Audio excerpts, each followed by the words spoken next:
রাধে রাধে ভক্তবৃন্দগণ, আপনি কি জানেন বছরের এমন একটি অমাবস্যা আসে যেদিন মাত্র একটি প্রদীপ আর একটি সঠিক মন্ত্র মানুষের বহু বছরের আটকে থাকা ভাগ্য খুলে দিতে পারে। শাস্ত্রে বলা হয়েছে এই অমাবস্যায় পিতৃলোকের দ্বার খুলে যায় আর জীবিত মানুষের কর্মফল নতুন পথে প্রবাহিত হয়। আজ এই ভিডিওটির মাধ্যমে আপনারা এমন এক গোপন শাস্ত্রবিধি জানতে পারবেন যা পিতৃদোষ শান্ত করে, যা ঋণের চাপ হালকা করে, যা দারিদ্র্য আর বাধা কাটাতে শুরু করে, আর সবচেয়ে বড় কথা যা ঘরে বসেই করা যায়। তাই ভিডিওটি অবশ্যই শেষ পর্যন্ত দেখার অনুরোধ রইল। আর আমাদের চ্যানেলে যদি নতুন হয়ে থাকেন অবশ্যই চ্যানেলটিকে সাবস্ক্রাইব করবেন, ভিডিওটিতে একটি লাইক দিয়ে ভিডিওটিকে শেয়ার করবেন, আর কমেন্ট বক্সে ভক্তি ভরে লিখে যাবেন রাধে রাধে। অনেকেই প্রশ্ন করেন অমাবস্যা তো বছরে 12টা হয়, তাহলে ফাল্গুন অমাবস্যা কেন এত বিশেষ? এই প্রশ্নের উত্তর লুকিয়েছে শাস্ত্র, প্রকৃতি আর পিতৃলোকের রহস্যে। গরুড় পুরাণ, বিষ্ণু পুরাণ ও ধর্মসিন্ধু গ্রন্থে বলা হয়েছে ফাল্গুন মাসে সূর্য উত্তরায়ণে থাকে, পিতৃলোকের দিকে বিশেষ শক্তি প্রবাহিত করে। এই সময় পিতৃগণ পৃথিবীর সবচেয়ে কাছে অবস্থান করেন, তাদের আশীর্বাদ পাওয়া সহজ হয়, পিতৃদোষের প্রভাব দ্রুত কমতে শুরু করে।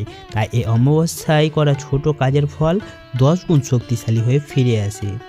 ফাল্গুন মানেই বসন্তের আগমন, পুরনো শক্তির অবসান, নতুন শক্তির জন্ম।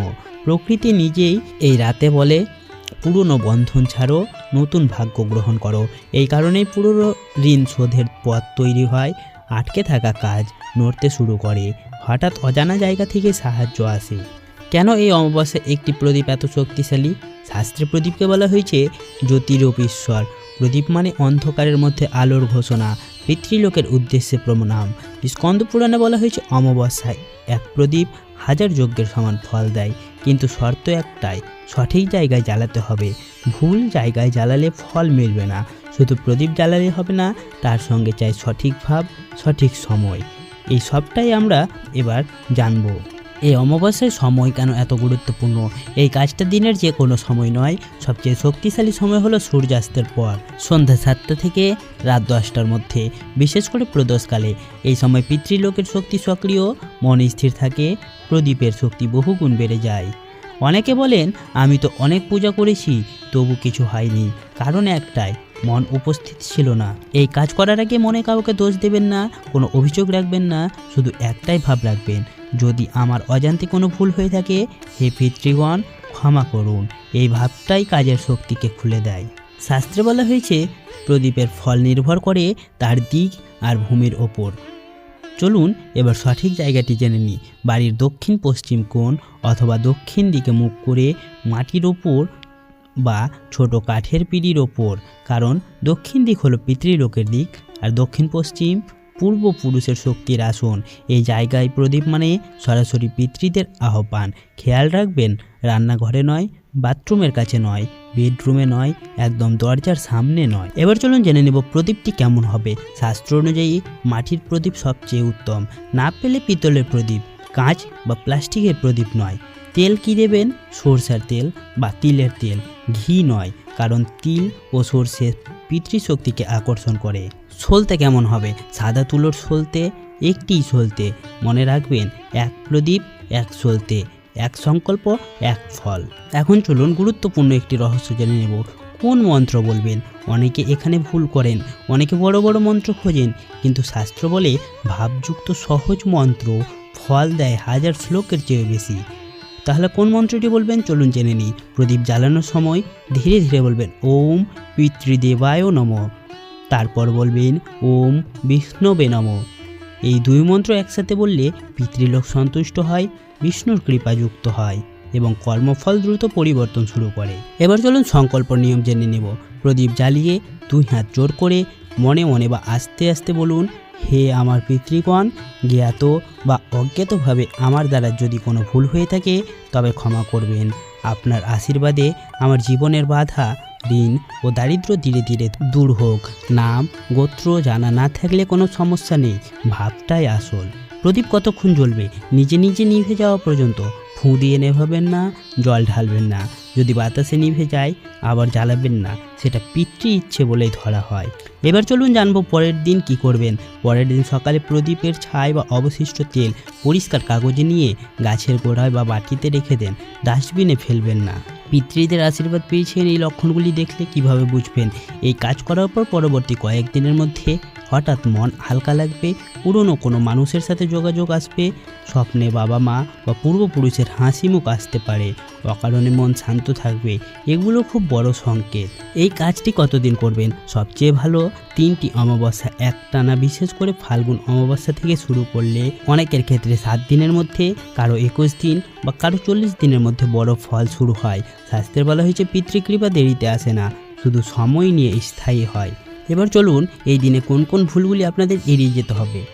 এই দিনে মদ মাংস খেয়ে কোনো কাজ করবেন না, কাউকে গালি বা অভিশাপ দিয়ে কোনো কাজ করবেন না, সন্দেহ নিয়ে কোনো কাজ করবেন না, আর শুধু পরীক্ষা হিসেবে কোনো কাজ করবেন না। এই কাজ বিশ্বাস আর শ্রদ্ধার। পিতৃদোষ কাটতে শুরু করলে যে 7টি নিশ্চিত লক্ষণ দেখা যায়, এই লক্ষণগুলো একসাথে নাও আসতে পারে, কিন্তু যে কোনো 2-3টি এলেই বুঝবেন কাজ শুরু হয়ে গেছে। প্রথমত অকারণে মন হালকা হয়ে যাওয়া, যেন বুকের ওপর থেকে কোনো অদৃশ্য বোঝা নেমে গেছে। পুরনো আটকে থাকা কাগজ হঠাৎ নড়তে শুরু করা, যেমন চাকরি, জমি, মামলা, টাকা বা বিয়ে। যেগুলো মাসের পর মাস আটকে ছিল সেগুলোতে হঠাৎ মুভমেন্ট দেখা দেবে।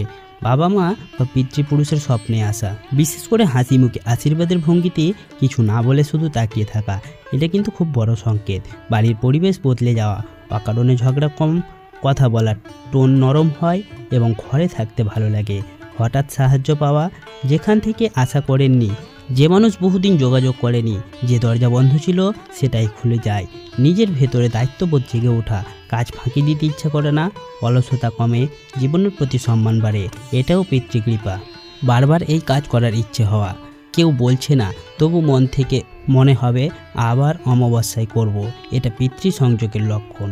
অনেকে শুধু প্রদীপেই থেমে থাকেন, কিন্তু শাস্ত্রে বলা হয়েছে প্রদীপ পথ দেখায় আর দান পথ পরিষ্কার করে। তাহলে কি দান করবেন? অমাবস্যার পরের দিন গরিব মানুষ বা মন্দিরের দানপত্রে বা কাউকে অন্ন খাওয়ানো, সামর্থ্য অনুযায়ী সামান্য দান করতে পারেন। টাকার অঙ্ক বড় নয়, ভাবটাই বড়।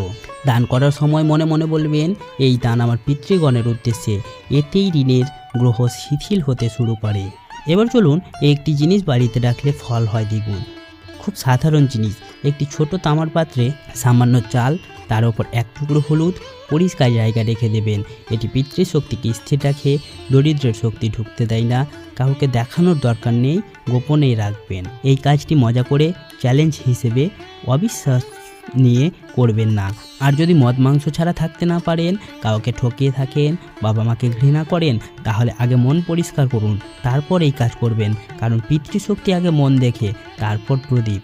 যদি প্রথমবারেই কিছু না বোঝেন, অনেকে বলেন আমি করলাম কিন্তু কিছু টের পেলাম না, ভয় পাবেন না। শাস্ত্রে বলা হয়েছে কিছু ফল চোখে দেখা যায়, কিছু ফল ভেতরে গাঁথা থাকে। ভেতরের ফলই পরে বাইরের ভাগ্য বদলায়। অন্তত 3 অমাবস্যা করুন, ধৈর্য রাখুন, অভিযোগ করবেন না। সবচেয়ে বড় ভুল যেটা সবাই করে, কাজ হয়ে গেলে মানুষ ভুলে যায়, কিন্তু পিতৃকৃপা ধরে রাখতে হয়, সম্মান দিতে হয়।